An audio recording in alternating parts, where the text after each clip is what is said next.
Daily മന്നയുടെ 21ാം എപ്പിസോഡിലേക്ക് നിങ്ങളെ സ്വാഗതം ചെയ്യുന്നു.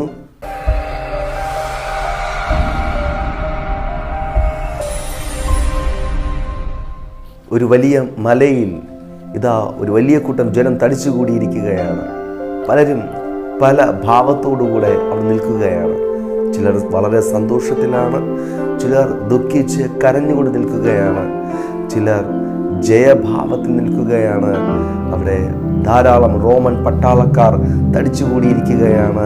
ഇപ്രകാരമുള്ളൊരു വലിയ ജനക്കൂട്ടം തലയോടിടമെന്ന് പറയുന്ന ആ സ്ഥലത്ത് കൂടി വന്നിരിക്കുകയാണ്.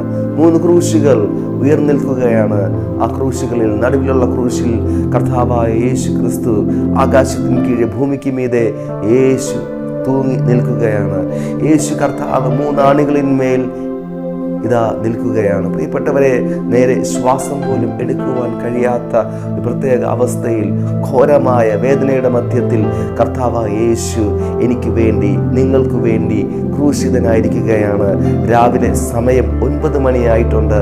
9 മണി സമയത്താണ് യേശു ക്രൂശിക്കപ്പെട്ടത്. എന്നാൽ മണിക്കൂറുകൾ കഴിഞ്ഞു.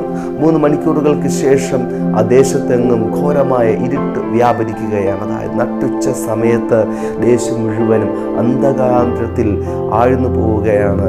ആ അന്ധകാര സമയത്തും വേദനയോടെ യേശു ആയിരിക്കുകയാണ്.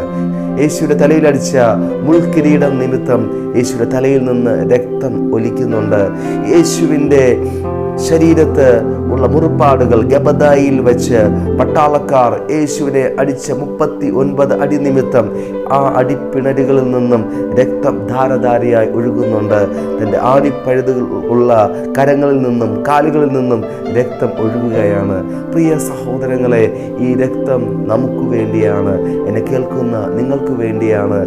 അതെ, ഈ രക്തത്തിലൂടെ സൗഖ്യമുണ്ട്, വിടുതലുണ്ട്, ശാപത്തിൽ നിന്ന് മോക്ഷമുണ്ട്, രോഗത്തിൽ നിന്ന് വിടുതലുണ്ട്. എന്നെ കേൾക്കുന്ന പ്രിയ സഹോദരങ്ങളെ, ദൈവത്തിൻ്റെ വചനം ഇപ്രകാരം പറയുന്നു: അവൻ്റെ അടിപ്പിണരുകളാൽ നിങ്ങൾക്ക് സൗഖ്യം വന്നിരിക്കുന്നു. അതെ, രോഗത്താൽ ആയിരിക്കുന്ന ആരെങ്കിലും എന്നെ കേൾക്കുന്നുണ്ടോ? ഞാൻ പറയട്ടെ, യേശു എനിക്ക് വേണ്ടി ക്രൂശിക്കപ്പെട്ടു എന്ന് നിങ്ങൾ വിശ്വസിക്കുമെങ്കിൽ നിശ്ചയമായി നിങ്ങളുടെ രോഗം സൗഖ്യമായി തീരും. ചില പ്രത്യേക ശാപങ്ങൾക്ക് അടിമകളായി, സ്ഥിരമായുള്ള ആക്സിഡൻറ്റുകൾ, സ്ഥിരമായുള്ള ചില പ്രശ്നങ്ങൾക്ക് അടിമകളായി നിങ്ങൾ ആയിരിക്കുന്നെങ്കിൽ ഞാൻ പറയട്ടെ, യേശുവിൻ്റെ രക്തം നിങ്ങൾക്ക് വേണ്ടിയാണ് യേശു ആ രക്തം ഒഴുക്കിയത് എന്ന് വിശ്വസിക്കുമെങ്കിൽ നിശ്ചയമായ പ്രശ്നങ്ങളിൽ നിന്ന് വിടുതലുണ്ട്. ശരീരത്തിൽ ആക്സിഡൻറ്റുകൾ നിമിത്തമോ രോഗനിമിത്തമോ ഒക്കെ ഭാരപ്പെടുന്നവർ എന്നെ കേൾക്കുന്നുണ്ട്. ഞാൻ പറയട്ടെ, നിങ്ങൾക്ക് സൗഖ്യമുണ്ട്. അതെ പ്രിയ സഹോദരങ്ങളെ, യേശു നിങ്ങൾക്ക് വേണ്ടിയാണ് ക്രൂശിക്കപ്പെട്ടത്. അവിടുന്ന് ക്രൂശിക്കപ്പെട്ട ശേഷം അവിടുന്ന് മരിച്ചു, അടക്കപ്പെട്ടു എന്നൊരു സദ്വർത്തമാനം ഞാൻ പറയട്ടെ. 3-ാം നാൾ അവിടുന്ന് ഉയർത്തെഴുന്നേറ്റു. ഇന്നും നിങ്ങൾക്ക് വേണ്ടി ജീവിക്കുന്നു. യേശു, ഈ വചനം നിങ്ങൾ കേൾക്കുമ്പോൾ തന്നെ നിങ്ങളുടെ മനസ്സിലൊരു ആശ്വാസം തോന്നുന്നുണ്ടെങ്കിൽ, നിങ്ങളുടെ മനസ്സിലൊരു കുളിർമ അനുഭവപ്പെടുന്നുണ്ടെങ്കിൽ ഞാൻ പറയട്ടെ, യേശു നിങ്ങളെ സ്പർശിക്കുകയാണ്. യേശു നിങ്ങളുടെ വേദനയിൽ ആശ്വാസം പകരുകയാണ്. അതെ, ഏറ്റെടുത്താട്ടെ.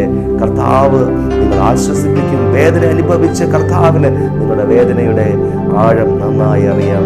അവിടെ നിങ്ങളെ ഇപ്പോൾ തന്നെ ആശ്വസിപ്പിക്കുകയാണ്. നിങ്ങളുടെ മനസ്സിൽ ഭയങ്കര സമാധാനം പകരുകയാണ്. നിങ്ങളുടെ വേദനകൾ നിങ്ങൾ വിട്ടുമാറുകയാണ്. രോഗങ്ങൾ ഇപ്പോൾ സൗഖ്യമാവുകയാണ്. ഇത് യേശുവിൻ്റെ നാമത്തിൽ ഇപ്പോൾ ഈ സന്ദേശം കേൾക്കുന്ന അനേകരിലേക്ക് സൗഖ്യം വ്യാപരിക്കുകയാണ്. അത് വിശ്വസിക്കുക, ഇത് ഏറ്റെടുക്കുക. ദൈവം നിങ്ങളെ സഹായിക്കട്ടെ. God bless you.